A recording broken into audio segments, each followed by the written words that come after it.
বিসমিল্লাহির রহমানির রহিম। BD news বাংলার পক্ষ থেকে আপনাদের সবাইকে স্বাগত। ইতিমধ্যে আপনারা জানেন, আগামীকাল 13ই নভেম্বর পতিত আওয়ামী লীগ ঢাকা লকডাউন ঘোষণা করেছে। এই ঢাকা লকডাউনের মাধ্যমে তারা ঢাকাকে বাংলাদেশের অন্যান্য জায়গা থেকে বিচ্ছিন্ন করার ঘোষণা দিয়েছে দেশের আইন শৃঙ্খলা রক্ষাকারী বাহিনী। এই প্রেক্ষিতে তাদের সর্বোচ্চ নিরাপত্তা জোরদার করেছে।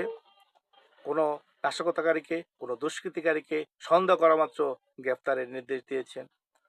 ঢাকার প্রবেশপথগুলোতে সর্বোচ্চ নজরদারি বাড়িয়েছেন, যাতে কোনো নাশকতা সৃষ্টির মাধ্যমে অস্থিতিশীল অবস্থা সৃষ্টি করতে না পারে।